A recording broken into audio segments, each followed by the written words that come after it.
ভজপতিত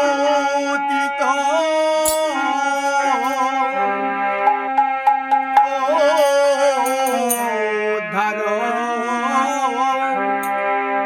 শ্রী গৌর হরি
মহাপ্রভুকে নিমন্ত্রণ করতে গেলে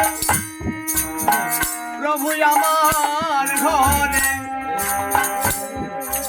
আজ মধ্যাহ্ন সময় আপনার যেন চরণ ধুলি পাই।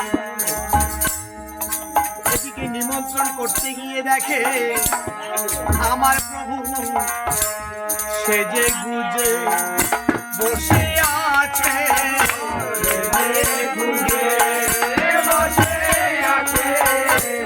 সেজে গুজে বসে আছে,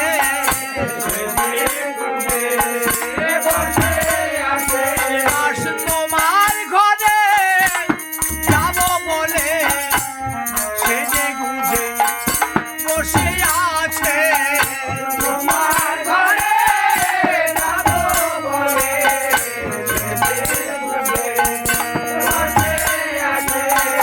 তোমার ঘরে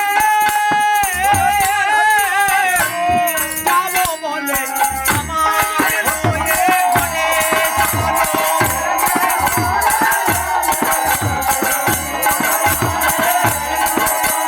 সেজে গুজে আছে বসে তোমার ঘরে যাব বলে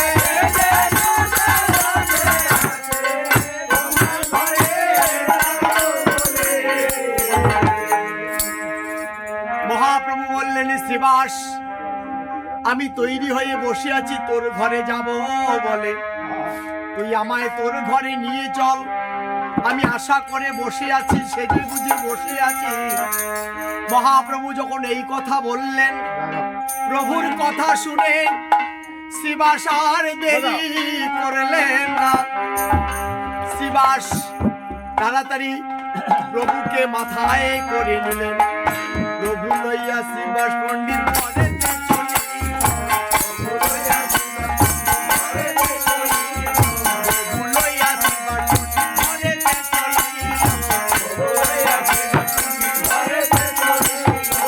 নবদ্বীপ নিজ ঘরে দর্শন দিল।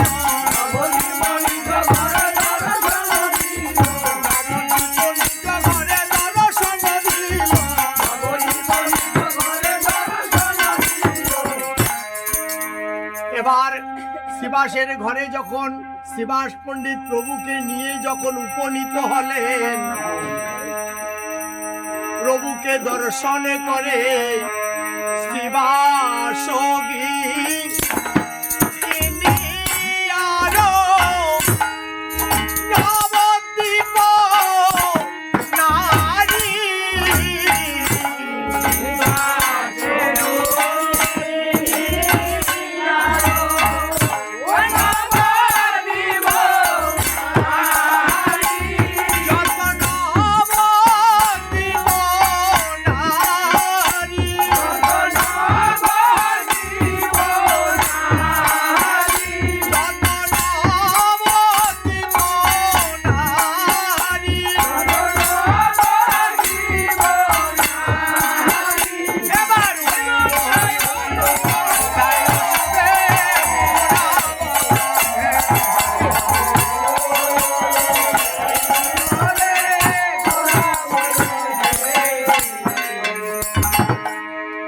এইভাবে উলুধ্বনি জয়ধ্বনি করতে লাগলো।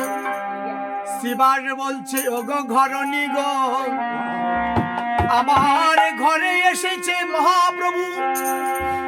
শুধু জয়ধ্বনি উলুধ্বনি করলেই হবে না, আমার প্রভুর একটু সেবা যত্ন কর। এই কথা যখনই শিবাস পণ্ডিত বলতে লাগলো, শিবাস পণ্ডিতের কথা শুনে শিবাসে ঘরণী আর দেরি করলো না, বসিতে আসন দিল। নবকুশা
আসন পেতে দিয়ে সুবাসিত বাড়ির দ্বারা চরণে ধৌত করে দিলেন, চরণে পুষ্প অর্পণ করে দিয়ে প্রণাম করলেন। এইভাবে সম্মান করে প্রভুকে আপ্যায়নে জানালেন, চরণ ধুলি মাথায় নিলেন, চরণামৃত পান করলেন। শিবাস বলছে, ওগো ঘরণী, তুমি আর দেরি করো না, রন্ধনশালায় প্রবেশ করো, আমার প্রভুর জন্য কিছু রান্না করো। মধ্যাহ্ন সময় হয়ে গেছে, আমার প্রভুর ভোগ লাগাতে হবে। এই কথা শুনে শিবাজ ঘরণী আর দেরি করলো না, রন্ধনশালায় প্রবেশ করলো। রন্ধনশালায় প্রবেশ করে প্রভুর জন্য রান্না করছে, আর এদিকে শিবাস আমার মহাপ্রভুকে সঙ্গে নিয়ে ভাগবত আলোচনা আস্বাদন করতে লাগলেন। শিবাস বলছে, প্রভু গো, আজ আমার মনে বড় বাসনা জেগেছে, আমি আপনার বদনে ভাগবত আস্বাদন করব। প্রভু বলছে, শিবাস, তাই যদি হয় আমায় ব্যাসাসন তৈরি করে দে। শিবাস তৎক্ষণাৎ ব্যাসাসন তৈরি করে দিলেন, আর সেই ব্যাসাসনে বসে আমার মহাপ্রভু ভাগবত পাঠ করতে লাগলেন। শিবাস মনোযোগ দিয়ে, মনে প্রাণে সঁপে দিয়ে প্রভুর বদনে ভাগবত আস্বাদন করতে লাগলেন। ভাগবত আস্বাদন করিতে করিতে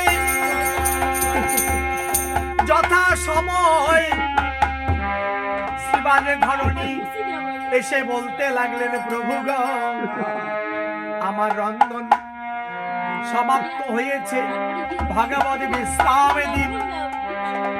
সঙ্গে সঙ্গে প্রভু আমার ভাগবত বিশ্রামে দিলেন, ভাগবত মাহাত্ম্য দিলেন, ভাগবত সমাপ্ত দিলেন। আর শিবাস করো জোরে বলতে লাগলেন, এই নিবে দাসে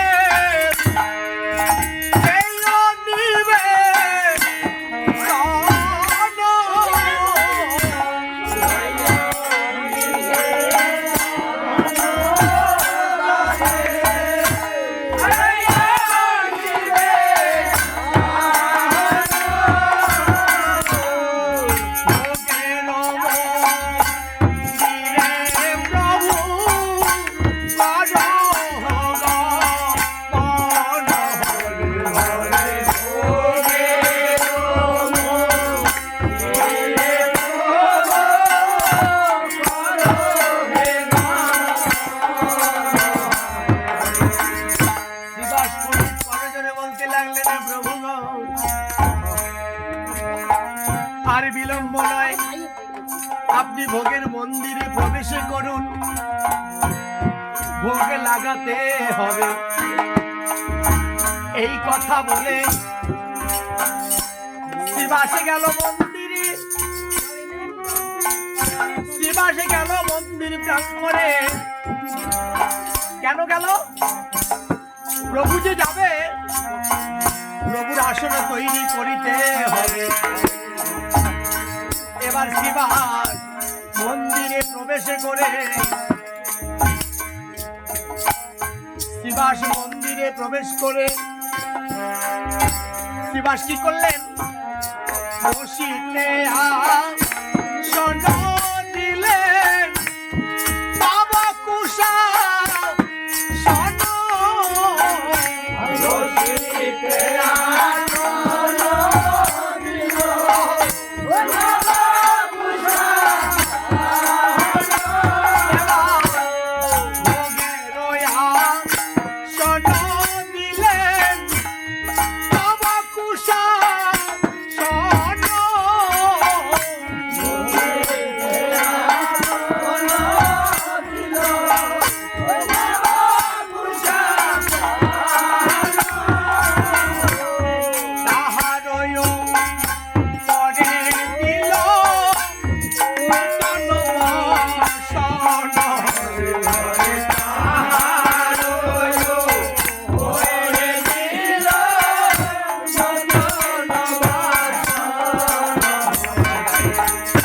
এবার বলছে বৈষ্ণব কবি পদ লিখেছে আমার মহাপ্রভুর ভোগের আসনে একখানা নতুন বস্ত্রের প্রয়োজন। ভোগের আসনে একখানা নতুন বস্ত্র দিতে হয়, কিন্তু শিবাস কেঁদে কেঁদে বলতে লাগলো আমি নিতান্ত কাঙ্গাল, নতুন বস্ত্র পাবো বা কোথায় প্রভু গো, তাই আমি নতুন বস্ত্র তোমায় দিতে পারলাম না। আমার হৃদয় আসন পেতে দিলাম, হৃদয় আসন পেতে দিলাম, হৃদয় আসন পেতে দিলাম, হৃদয় আসন পেতে দিলাম। কৃপা করে গ্রহণ করো, হৃদয় আসন পেতে দিলাম, কৃপা করে গ্রহণ করো, হৃদয় আসন পেতে দিলাম, কৃপা করে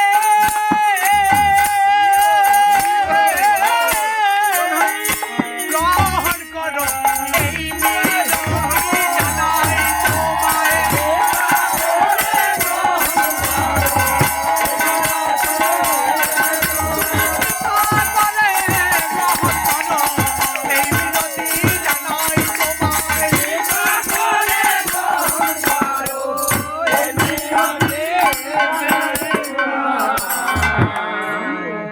এইভাবে যদি কেউ কাউকে করজোরে কেঁদে কেঁদে বলে আর কি কেউ আসন গ্রহণ না করে রহিতে পারে? প্রভু এই কথা শুনে, শ্রীবাসের কথা শুনে প্রভু আর রহিতে পারলেন না। তবে মহাপ্রভু উঠি মন্দিরে চলিল, মহাপ্রভু উঠি মন্দিরে চলিল, মহাপ্রভু উঠি মন্দিরে চলিল, মহাপ্রভু উঠি মন্দিরে চলিল। এবার ভক্ত গোষ্ঠী সঙ্গে লইয়া আসনে বসিল, ভক্ত গোষ্ঠী সঙ্গে লইয়া আসনে বসিল, ভক্ত গোষ্ঠী সঙ্গে লইয়া আসনে বসিল, ভক্ত গোষ্ঠী সঙ্গে লইয়া আসনে বসিল। প্রভু আমার শ্রীবাসের ওই কথা শুনে এবার ভক্ত গোষ্ঠীর সঙ্গে লইয়া মন্দিরে প্রবেশ করিলেন। ভক্ত গোষ্ঠী সঙ্গে নিয়ে, এবার কোন কোন ভক্ত নিয়ে গো, কোন কোন ভক্ত নিয়ে প্রভু আমার মন্দিরে প্রবেশ করলেন? বৈষ্ণব কবি তাই বলতে লাগলেন বামেতে অদ্বৈত প্রভু, দক্ষিণে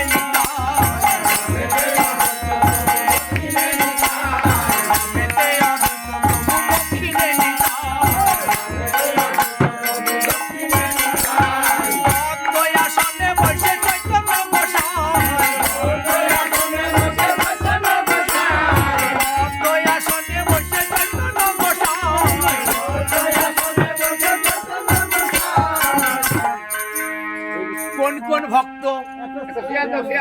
বামেতে অদ্বৈত প্রভু, দক্ষিণে নিতাই, আর মঠ আসনে বৈশে চৈতন্য গোসাই।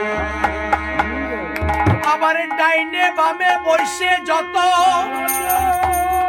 প্রিয় ভক্ত ছিলেন তত, আবার 64 মহান্ত বৈশে লীলার বলিহারি যায়। তাহলে কোন কোন ভক্ত? 6 গোসাই, 64 মহান্ত। 6 গোসাই 64 মহান্ত প্রভু সবাইকে নিয়ে কি করলেন? সারি সারি বসেছে, সারি সারি বসেছে, মহাপ্রসাদ পাবে বলে সারি সারি বসেছে, মহাপ্রসাদ পাবে বলে সারি সারি বসেছে, মহাপ্রসাদ পাবে বলে সারি সারি বসেছে, মহাপ্রসাদ পাবে বলে সারি সারি বসেছে।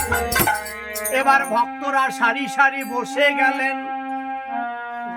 আর শিবার ঘরণী সারি সারি ভোগের থালা সাজাতে লাগলেন। শিবার ঘরণী সারি সারি ভোগের থালা সাজালেন। ভোগের থালা সাজাইয়ে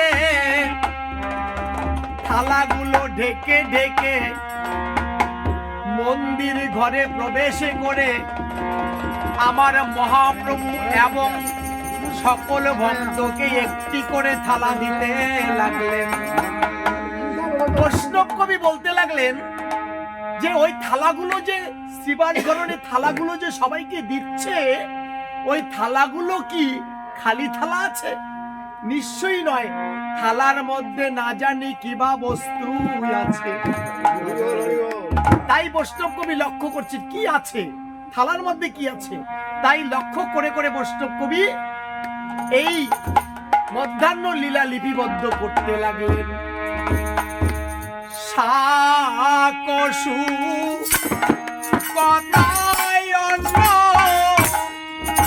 একজন সারি সারি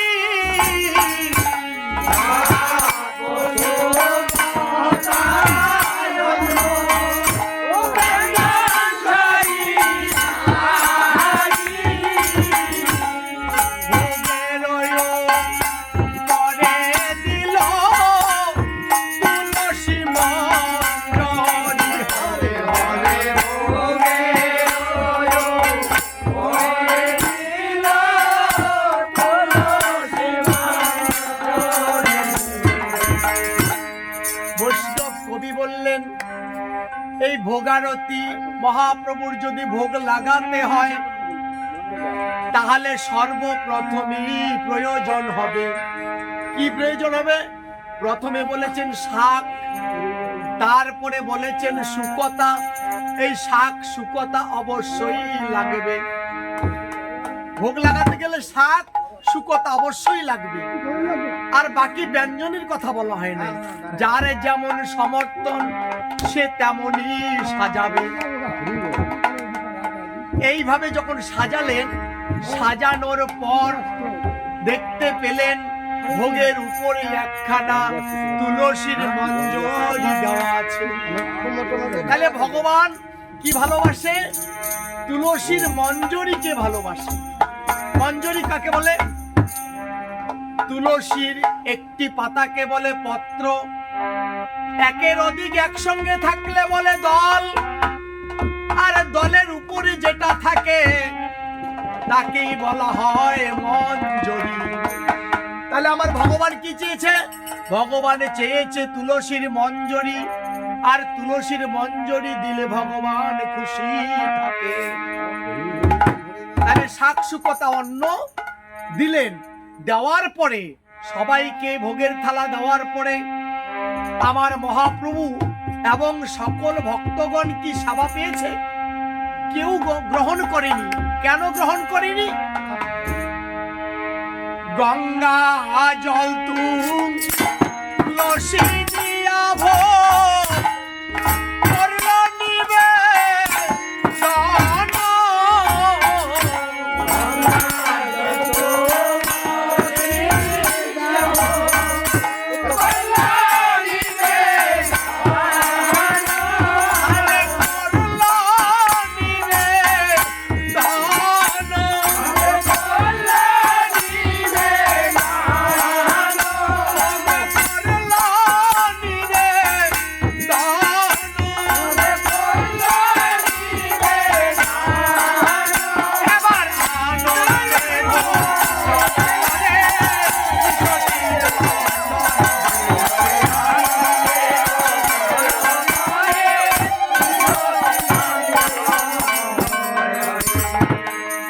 এবার মহাপ্রভু গ্রহণ করতে লাগলেন।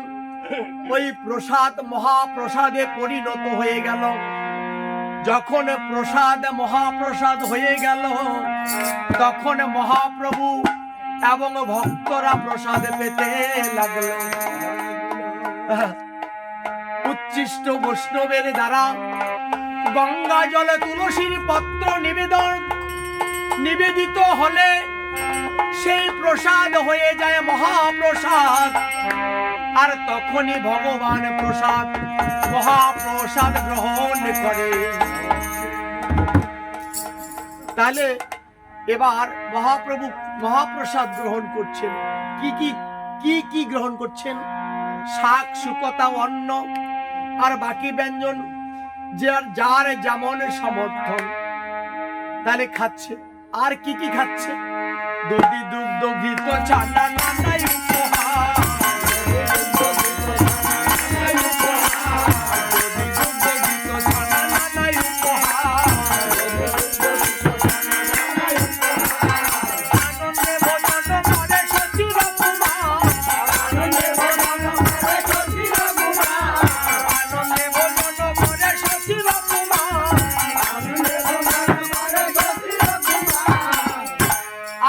খাচ্ছে দধি দুগ্ধ ঘৃত ছানা। যে কটা নাম বলা হলো কিসের থেকে তৈরি? সম্পূর্ণ দুগ্ধ থেকে তৈরি। তাহলে এখানে বোঝা গেল আমার ভগবান দুগ্ধ খেতে ভালোবাসেন, ভগবান দুগ্ধ পছন্দ করে, তাই দুগ্ধ থেকে তৈরি সকল জিনিস ভগবানকে দেওয়া হলো। আর কি খেতে লাগলো? মালপোয়া সরো ভাজায় আরো লুচি,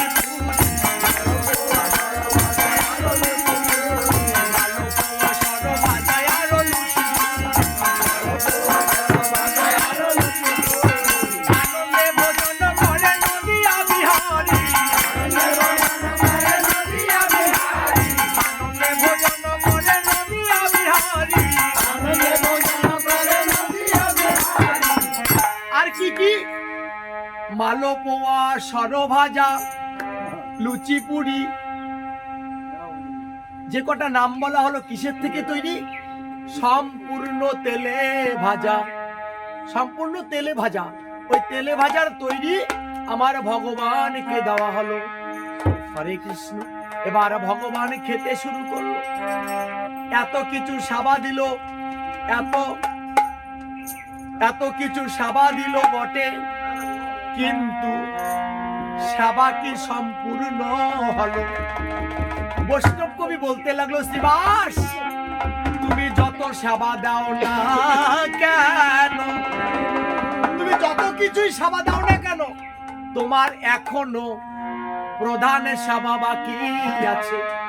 শ্রীবাস বলছে আমার আবার কি সেবা বাকি আছে? আমি তো সবই দিলাম, কষ্ট করে ভিক্ষে করে এনে দিলাম, আর কি বাকি আছে প্রভু? বলে তোমার এখনো প্রধানের সেবা বাকি আছে। সেটা আবার কি? সেই সেবাটা হলো, প্রধানের সেবা হলো আপ্যায়ন।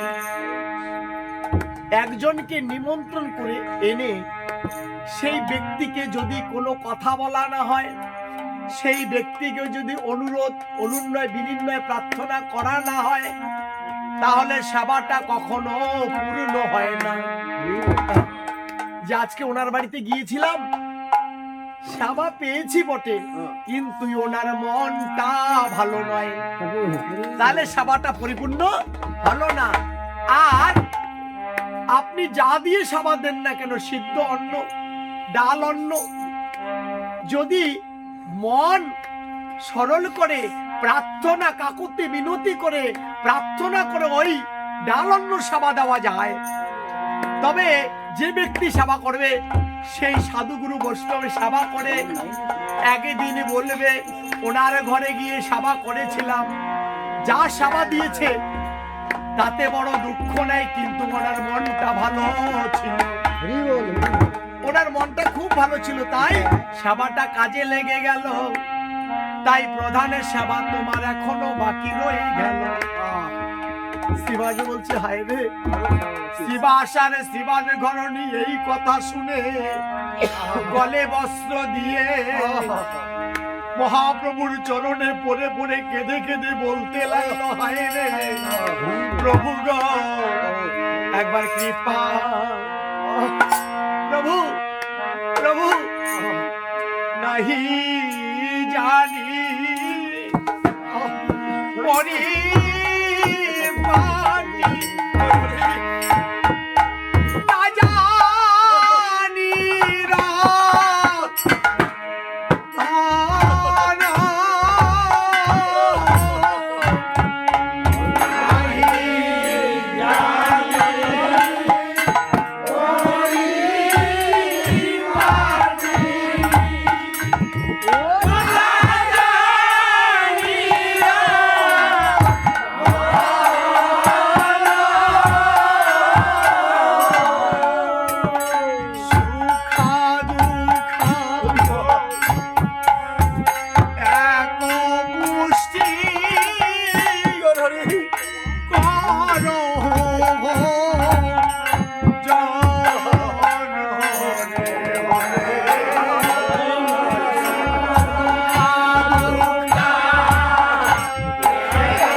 রে গ্রহণ করো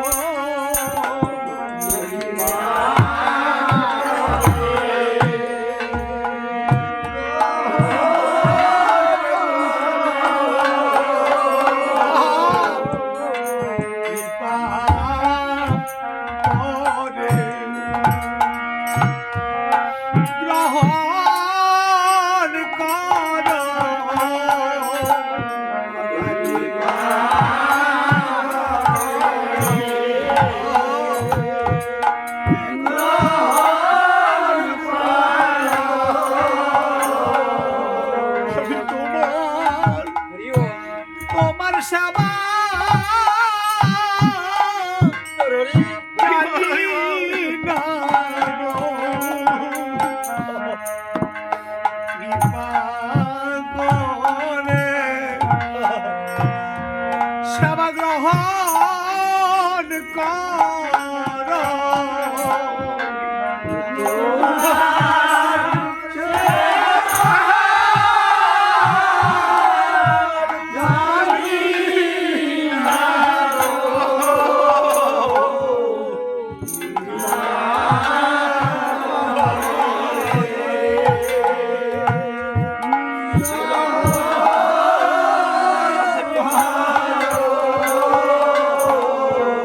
আমি তোমার সেবা আমি জানি না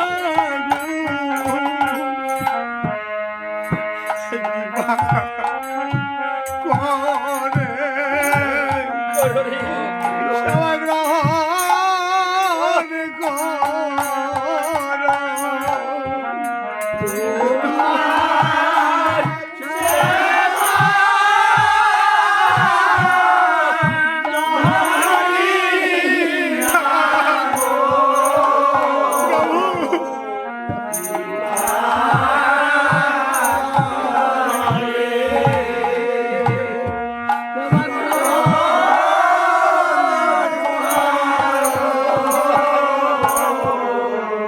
আমি সাধন সাধন ভজা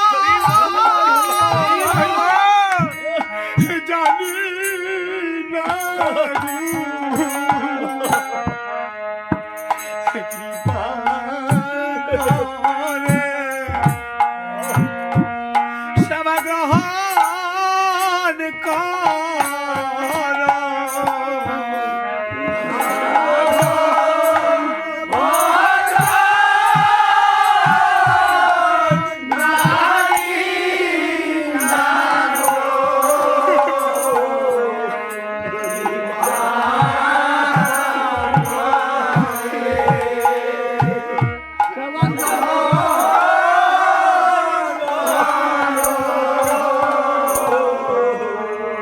আমি সাধন ভাজা জানি না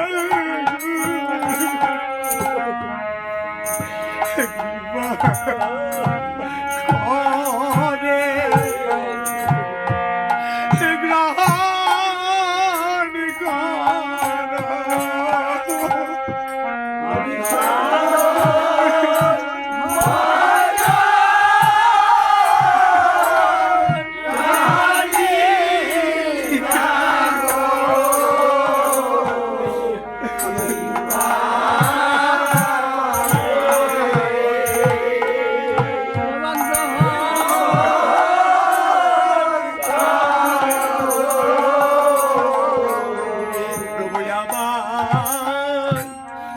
আমার বলতে কিছু নাই গো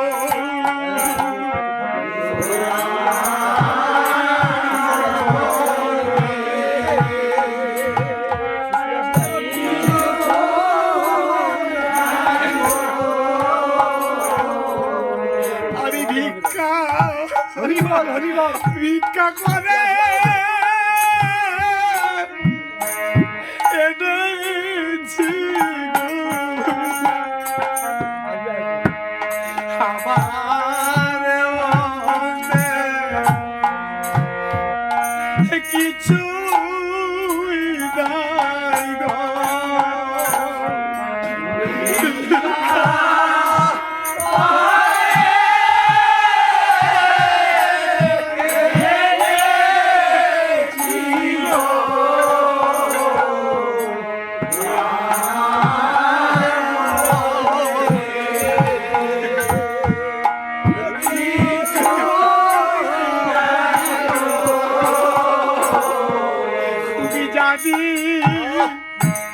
যা দিয়েছ তাই দিয়েছি, একবার কৃপা করে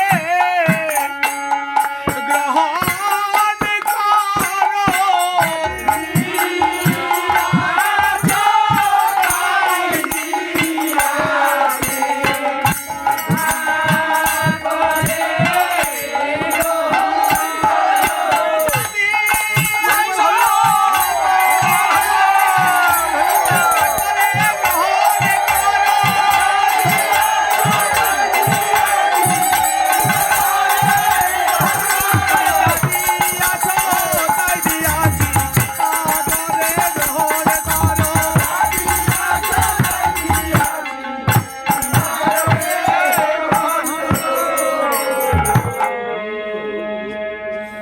ভোজনের অবশেষ কহিতে না পারি,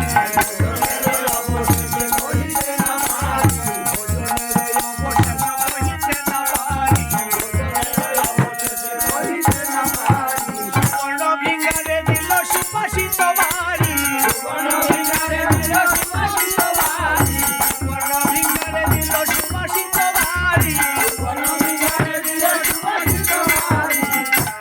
মহাপ্রভু বলছে ওরে শ্রীবাস, তুই আমায় অমন করে বলছিস কেন? শ্রীবাস, আজ আমি তোর ঘরে যে সেবা করলাম, এমন আদর করে, এমন যত্ন করে, এমন আদর করে যত্ন করে আমায় কেউ সেবা দেয় না রে। তাই তোর ঘরে যে সেবা করলাম, আমি তোর ঘরে সেবা পেয়ে বড় সন্তুষ্ট হলাম, আমি বড় খুশি হলাম।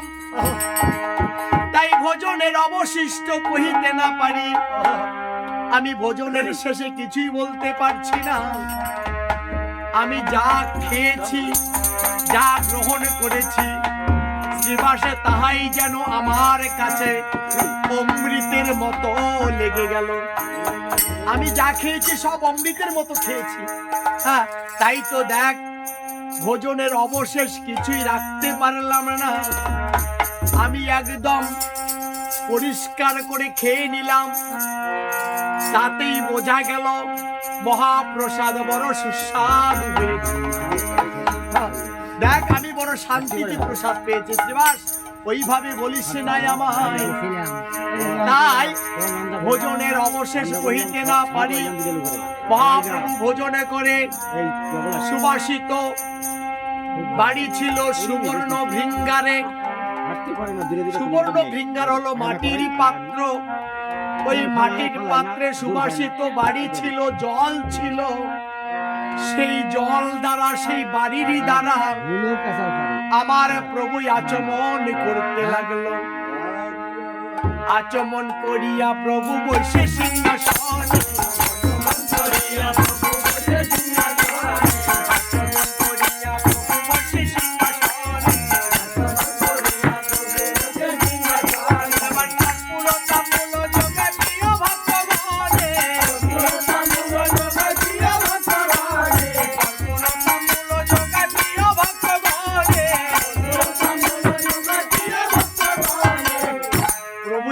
আচমন করলেন।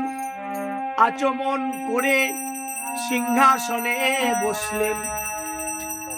যখন সিংহাসনে বসলেন, এদিকে প্রভুর বদনে ভক্তরা কর্পূর মিশ্রিত তাম্বুল দিতে লাগলেন। কর্পূর মিশ্রিত তাম্বুল প্রভু আমার চোবাচ্ছে, খাচ্ছে। তাম্বুল গ্রহণ করার পর আবার পুনরায় জল কেলি করিতে হয়। পুনয়াচমন করি বসে সিংহাসনে, পুনয়াচমন করি বসে সিংহাসনে, চামর ব্যঞ্জন করে প্রিয় ভক্তগণে,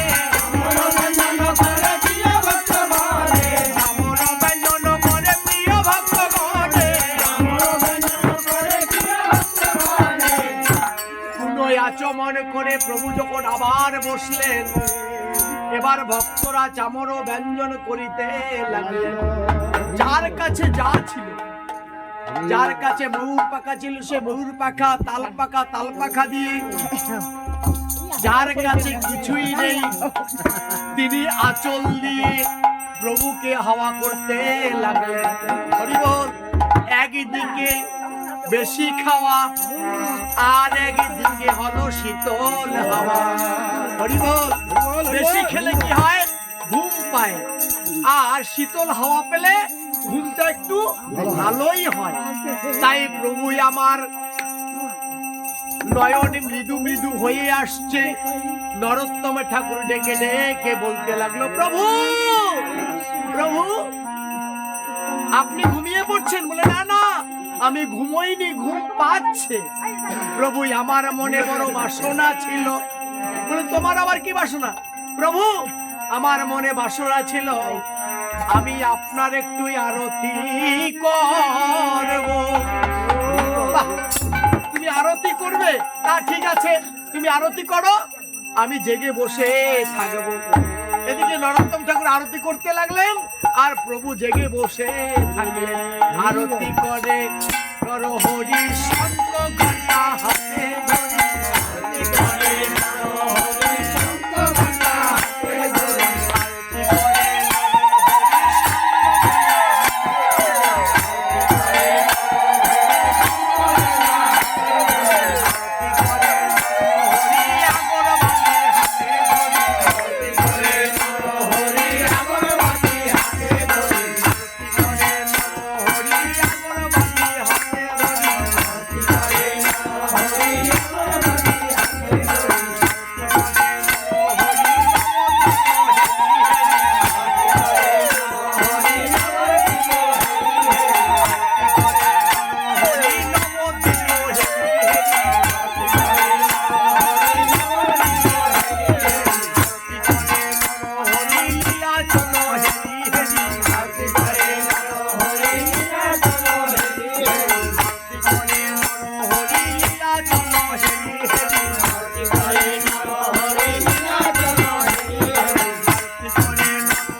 আরতি করলেন।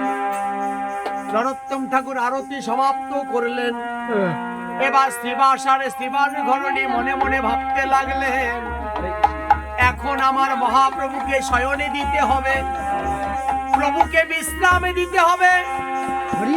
শ্রীবাসে মনে মনে বলছে, আমি যে প্রভুকে শয়নে দেব, আমার এমন ঘর নেই, বিছানা বালিশ কিছুই নেই, আমি শয়নে দেব বা কোথায়? শ্রীবাস ঘরণী বলছে, প্রভু আপনার চিন্তা করতে হবে না। বলে কেন? আমি সব ব্যবস্থা করে রেখেছি। বলে কি ব্যবস্থা? তাই তো বলছে, ফুলেরও চৌহানি করো, ফুলেরও চৌহানি, ফুলেরও চৌহানি করো, ফুলেরও চৌহানি, ফুলেরও চৌহানি করো, ফুলেরও চৌহানি, ফুলেরও চৌহানি করো, ফুলেরও চৌহানি, ফুলেরও সিংহাসন চাঁদো আমশানি, ফুলেরও সিংহাসন চাঁদো আমশানি, ফুলেরও সিংহাসন চাঁদো আমশানি, ফুলেরও সিংহাসন চাঁদো আমশানি। কি করলো শ্রীবাস ঘরণী? সকাল বেলায় অনেক ফুল তুলে রেখেছিল, আর সেই ফুল দিয়ে মহাপ্রভুর শয়নের ব্যবস্থা করে রেখে দিয়েছে। ফুলের চৌবাড়ি ঘর, ফুল দিয়ে একটা চৌবাড়ি ঘর বানালো, কেওয়ারি মানে দরজা জানালা তৈরি করলো, আর ফুলের রত্ন সিংহাসন বানালো, চাদর বানালো, আবার মশারিও তৈরি করলো। আর কি তৈরি করলো? ফুলের বিছানায় আরো ফুলের বালিশ, ফুলের বিছানায় আরো ফুলের বালিশ, ফুলের বিছানায় আরো ফুলের বালিশ, ফুলের বিছানায় আরো ফুলের বালিশ। এবার তাহার মধ্যে মহাপ্রভু করে দয়ালে, তাহার মধ্যে মহাপ্রভু করে দয়ালে, এবার তাহার মধ্যে মহাপ্রভু করে দয়ালে, তাহার মধ্যে মহাপ্রভু করে দয়ালে। কি করলো? ফুলের বিছানা, ফুলের বালিশ যখন বানালো, আবার তাহার মধ্যে মহাপ্রভু করে দয়ালে। এত সুন্দর ফুল বিছানা পেয়ে মহাপ্রভু সেই ফুল বিছানায় শয়নে গ্রহণ করলেন। এদিকে যখন মহাপ্রভু শয়নে গেলেন, শ্রীবাস ঘরণী বৈষ্ণব কবি ডেকে ডেকে বলছে, তোমরা সবাই মিলে আমার মহাপ্রভুর শয়ন যেন সার্থক হয়, তোমরা পুষ্প বর্ষণ করো। তখন ভক্তরা সবাই মিলে পুষ্প বর্ষণ করতে লাগলো। ফুলেরও পাপুরি প্রভুর উঠে পড়ে গায়, ফুলেরও পাপুরি প্রভুর উঠে পড়ে গায়, ফুলেরও পাপুরি প্রভুর উঠে পড়ে গায়, ফুলেরও পাপুরি প্রভুর উঠে পড়ে গায়। তাহার মধ্যে মহাপ্রভু চক্ষে যায়, তাহার মধ্যে মহাপ্রভু চক্ষে যায়, তাহার মধ্যে মহাপ্রভু চক্ষে যায়, তাহার মধ্যে মহাপ্রভু চক্ষে যায়।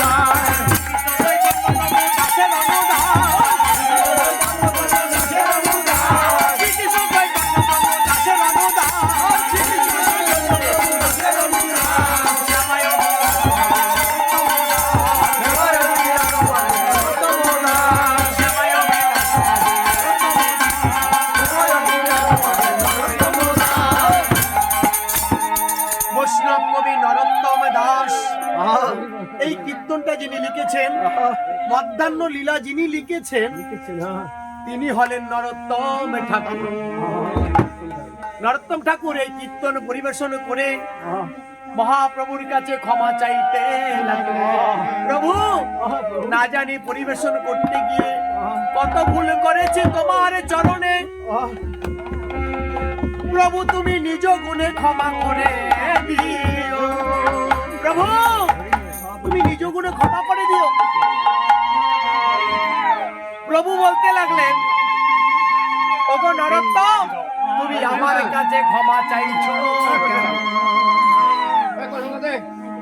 তুমি আমার কাছে ক্ষমা চাইছো কেন? তুমি হরিনাম করো, হরিনাম করলে সকল অপরাধ ক্ষমা হয়ে যায়। হরের নামইব কেবল, বলু নাস্তিব নাস্তিব গতির অন্যথা। যেই নামে সেই কৃষ্ণ ভজ নিষ্ঠা করি, নামের সহিতে আছে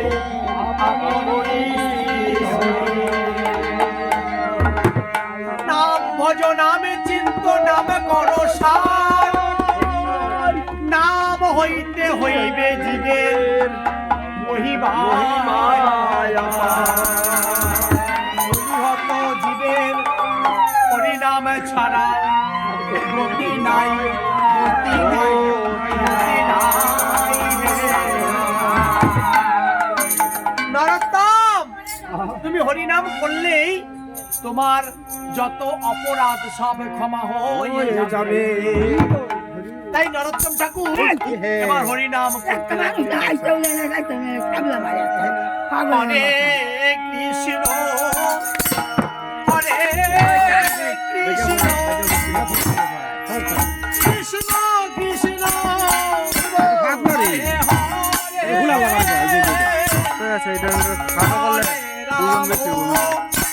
হরে খাটো আছে বর্তমানে অবলম্ব হয়। হরে হরে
নরোত্তম ঠাকুর বলছে, প্রভু গো, হরিনাম করলে যদি সব ক্ষমা হয়ে যায়, এবার হরিনামে যদি আমার অপরাধ হয় তবে আমি কি করব?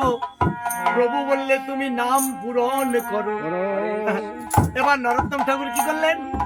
হরিনামে যেন অপরাধ না হয় তাই নাম পূরণ করিতে লাগলেন। হরি হরায় নম কৃষ্ণ যাদবায় নম, হরায় নম কৃষ্ণ যাদবায় নম, হরায় নম কৃষ্ণ যাদবায় নম, হরায় নম কৃষ্ণ যাদবায় নম, যাদবায় মধুমায় কেশবায় নম, যাদবায় মধুমায় কেশবায় নম, যাদবায় মধুমায় কেশবায় নম, যাদবায় মধুমায় কেশবায় নম। গোপাল গোবিন্দ নামে শ্রী মধুসূদন, গোপাল গোবিন্দ নামে শ্রী মধুসূদন, গোপাল গোবিন্দ নামে শ্রী মধুসূদন, গোপাল গোবিন্দ নামে শ্রী মধুসূদন। গিরিধারী গোপীনাথ মদন মোহন, গিরিধারী গোপীনাথ মদন মোহন, এবার গিরিধারী গোপীনাথ মদন মোহন, গিরিধারী গোপীনাথ মদন মোহন। চেতন নিত্যানন্দ শ্রী অদ্বৈত সীতা, চেতন নিত্যানন্দ শ্রী অদ্বৈত সীতা, চেতন নিত্যানন্দ শ্রী অদ্বৈত সীতা, হরি গুরু বৈষ্ণব ভাগবত গীতা, হরি গুরু বৈষ্ণব ভাগবত গীতা, এবার হরি গুরু বৈষ্ণব ভাগবত গীতা, হরি গুরু বৈষ্ণব ভাগবত গীতা। শ্যামা করো রে, শ্যামা করো রে, হরি গুরু বৈষ্ণবে শ্যামা করো রে, হরি গুরু বৈষ্ণবে শ্যামা করো রে, হরি গুরু বৈষ্ণবে শ্যামা করো রে, হরি গুরু বৈষ্ণবে শ্যামা করো রে। পূজা করো রে, পূজা করো রে, পূজা করো রে, পূজা করো রে, ভাগবত গীতা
করে নাম সংকীর্তন করে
রাধা গোবিন্দ প্রেমানন্দে